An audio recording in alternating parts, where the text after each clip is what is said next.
Hello friends, पिछले lecture में हम लोग कंप्लीट कर चुके हैं religious policy of Akbar. Akbar का जो भी रिलीजियस पॉलिसी से क्वेश्चन बनते हैं सारी कहानी पिछले लेक्चर में हम लोग कंप्लीट कर चुके हैं।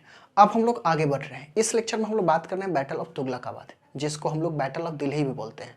बैटल ऑफ तुगलकाबाद, तुगलकाबाद के युद्ध को हम लोग कॉन्शियस दिल्ली का युद्ध भी बोलते हैं, ये याद रखने की बात है।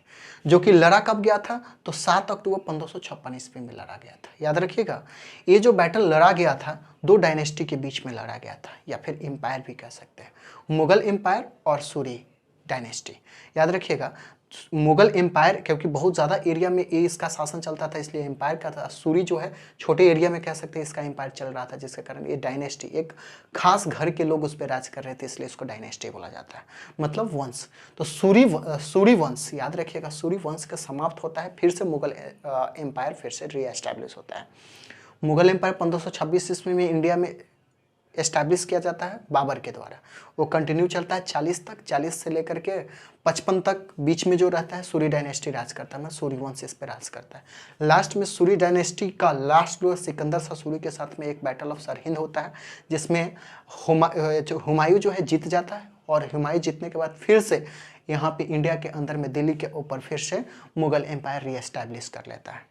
लेकिन कुछ एरिया बचते हैं सूरी डायनेस्टी का, जिसमें आदिल शाह राजा बनते हैं। तो याद रखिएगा, सिकंदर शाह सूरी के जो सक्सेसर आदिल शाह सूरी थे, ठीक है।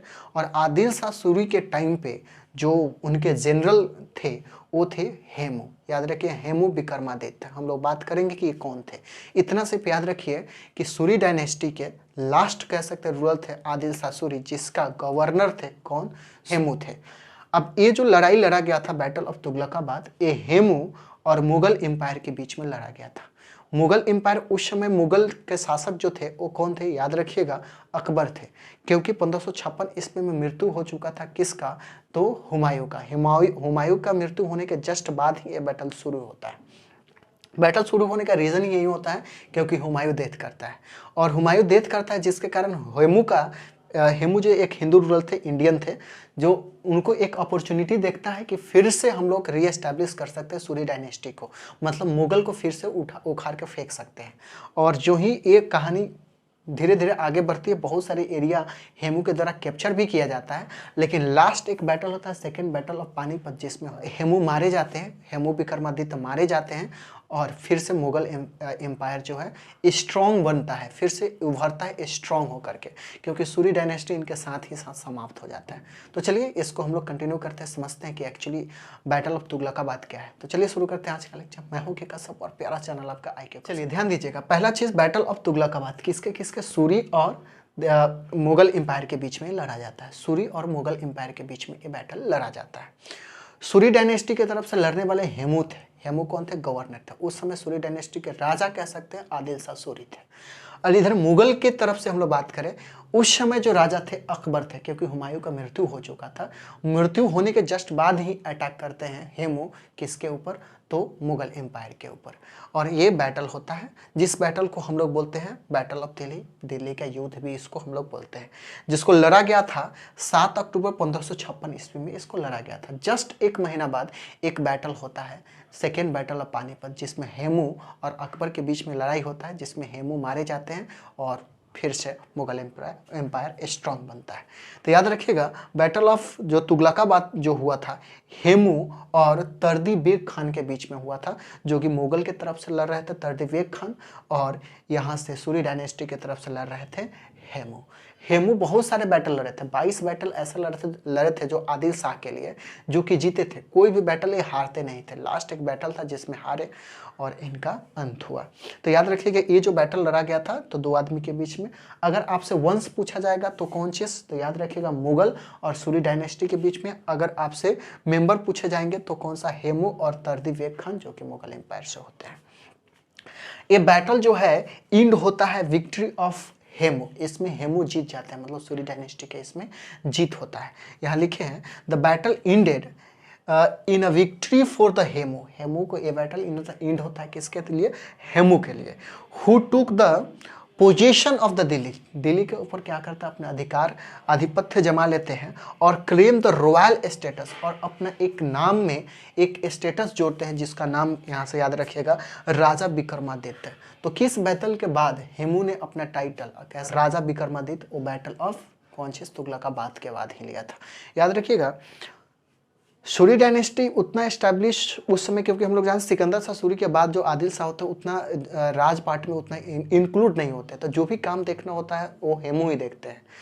तो हेमू जो दिल्ली को जीतने के बाद में वो पूरे एरिया अपने अंडर लेते हैं और राज खुद ही करते हैं हेमू, मतलब अपना एक नया सा शासक वहाँ पे बना लेते हैं खुद का। सूरी डायनेस्टी का उसमें कोई इन्फ्लुएंस ज़्यादा नहीं होता है, ठीक है। और ये जो विक्रमादित्य का टाइटल लेते हैं वो कब लेते हैं, तो इसी बैटल के जीतने के जस्ट बाद ही ये टाइटल लेते हैं। तो ये याद रखना, ये इंपॉर्टेंट क्वेश्चन बन सकता है। राजा विक्रमादित्य किस बैटल के बाद टाइटल लिए थे, तो याद रखिएगा बैटल ऑफ कौनसिस तुगलकाबाद। अगर हम लोग स्ट्रेंथ की बात करें तो स्ट्रेंथ में जो हेमू के पास में सिर्फ 35,000 सैनिक थे, और जबकि मुगल के पास में लगभग 60,000 सैनिक थे। यहाँ पे लिख रहे हैं कैनन इनके पास, हेमू के पास कैनन 21 था, लेकिन इनके पास उस समय कैनन नहीं था। तो ये स्ट्रेंथ की बात करें तो मुगल के पास ज़्यादा स्ट्रेंथ था। ओवरऑल हम लोग बात करें स्ट्रेंथ की तो हेमू का स्ट्रेंथ बहुत कम था और मुगल का ज़्यादा था। अभी था, फिर भी इसमें जीत किसका हुआ, तो हेमू का ही हुआ, क्योंकि स्ट्रेटजी इस तरह से हेमू अपनाते थे कि बैटल को जीत लेते थे। यहाँ से याद रखिएगा ये इंपॉर्टेंट बात है, ये बैटल शुरू होने का एक रीज़न यही यहाँ पे दिए हुए हैं, ठीक है। यही रीजन था जिसके कारण से क्या हुआ, बैटल शुरू होता है, ठीक है। He was in the Bengal, he मतलब देखिए हेमू के लिए यूज किया है, ठीक है, ये हेमू के लिए ही यूज किया है। He was in the Bengal, एक बंगाल में थे। When Humayun dead on the 27 January 1556, कब हुमायूं का डेथ कब होता है, तो 27 जनवरी 1556 ईस्वी में हुमायूं का डेथ होता है। उस समय जो हेमू थे वो कहाँ पे रहते हैं, बंगाल में रहते हैं। अब यही डेथ होने के बाद इनके पास आइडिया, इनके पास पहुंचता है इन्फॉर्मेशन कि हुमायूं का डेथ हो गया, तो इनके पास एक आइडिया उभरता है और उनको अपॉर्चुनिटी दिखता है कि हम लोग फिर से सूरी डायनेस्टी को फिर से अपना राज को जमा सकते हैं और मुगल एम्पायर को यहाँ से उखाड़ फेंक सकते हैं। तो यहाँ opportunity to defeat the Mughals and reclaim the lost territory, जो भी एरिया अपना हारे हैं उसको अपने अंडर लेने का एक अपॉर्चुनिटी देखता है। और फिर ये क्या करते हैं, हेमू स्टार्टेड द रैपिड मार्च, मतलब एकदम जो ही पता चलता है तो एकदम जोश में आकर के एकदम आसानी से क्या करते हैं, मार्च निकालते हैं, मतलब पूरे सैनिक के साथ में एरिया को जीतना शुरू कर देते हैं। From the eastern part of the province and drawn the Mughal out of बयाना से क्या करते हैं, पहला याद रखिएगा, पहला मुगल एम्पायर को भगाने वाले बयाना से है, ठीक है। उसके बाद में है इतवाह, संभल, कल्पी और नरौल। तो ये 3 ऐसे जगह हैं, और भी ऐसे जगह है जिसको जीते, ठीक है। ये रैपिड मार्च के बाद जो ही ये पता चलता है कि हुमायूं की डेथ हो गया, उसके बाद जो मार्च करते हैं, तो ये से इम्पोर्टेंट शहर है जिसको इन्होंने जीता। अब देखिएगा एक ऐसा इंपॉर्टेंट यहाँ पे बात ऐसा है कि आगरा के जो गवर्नर होते हैं, सिर्फ उनको पता चलता है कि जो हेमू जो है ये आगरा को जीतने के लिए सामने आ रहे हैं, तो अपना शासन पहले ही छोड़ करके भाग जाते हैं। तो यहाँ पे लिखे हैं in Agra the governor evacuated the city and the fled without the fight upon the hearing the Hemu name.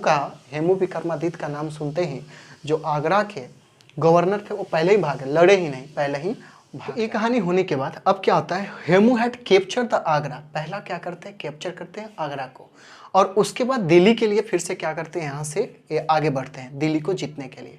याद रखिएगा छोटे छोटे शहर को जीतते हुए ये पहले आगरा, क्योंकि हम लोग जानते हैं कि आगरा के जो गवर्नर थे इनका नाम सुन के ही भाग गए थे, जिसके कारण ये आगरा को आसानी से कैप्चर कर लिया। और यहाँ पे एक गवर्नर को बैठा करके अपनी आप चले गए किसको, दिल्ली को जीतने के लिए, खुद ही दिल्ली को जीतने के लिए चले गए। यहाँ लिखे हैं इसी बात को, Hemu had captured the Agra and intended to the attack the Delhi, Delhi पे अटैक करने के लिए आगे बढ़ गए। Hemu who had set off in the pursuit of आगरा's governor and reached the Tughlakabad, और क्या करते हैं यहाँ पे आगरा के अंदर गवर्नर बैठा करके खुद ही जा कहाँ मिलते हैं, तुगलकाबाद, जो कि दिल्ली के जस्ट नियर में ही है, बगल में ही, नियर कह सकते हैं कि दिल्ली के जस्ट बगल में ही तुगलकाबाद है। तो वहाँ पे ये मीट करते हैं और फिर से फाइट शुरू होता है किसके किसके बीच में, तो याद रखिएगा वहीं मुगल और हेमू के बीच में। मुगल की तरफ से याद रखिएगा कौन चीज़, तो तर्दी खान थे जो कि लड़ रहे थे। और इसमें क्या होता है, हेमू जीत जाते हैं और दिल्ली को अपने अंडर में कैप्चर कर लेते हैं। और कैप्चर करने के जस्ट बाद एक टाइटल लेते हैं जिसको हम लोग बात कर चुके हैं, विक्रमादित्य, राजा विक्रमादित्य का, और खुद का वहाँ का राजा बना लेते हैं। उसके बाद जस्ट 1 महीना बाद एक नया सा बैटल होता है, नेक्स्ट बैटल 1 मंथ लेटर, जो कि सेकेंड बैटल ऑफ पानीपत है।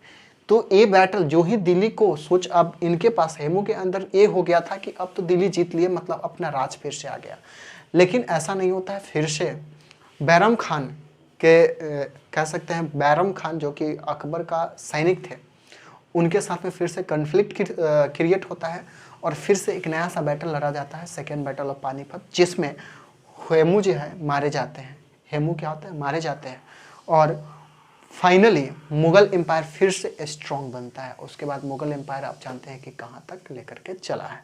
नेक्स्ट लेक्चर में हम लोग जो बात करेंगे, सेकेंड बैटल ऑफ पानीपत और हेमू के बारे में कुछ बातें हम लोग करेंगे। इसमें इतना ही, फिर मिलते हैं नेक्स्ट वीडियो में। जब तक एंजॉय करें और पढ़ाई करें।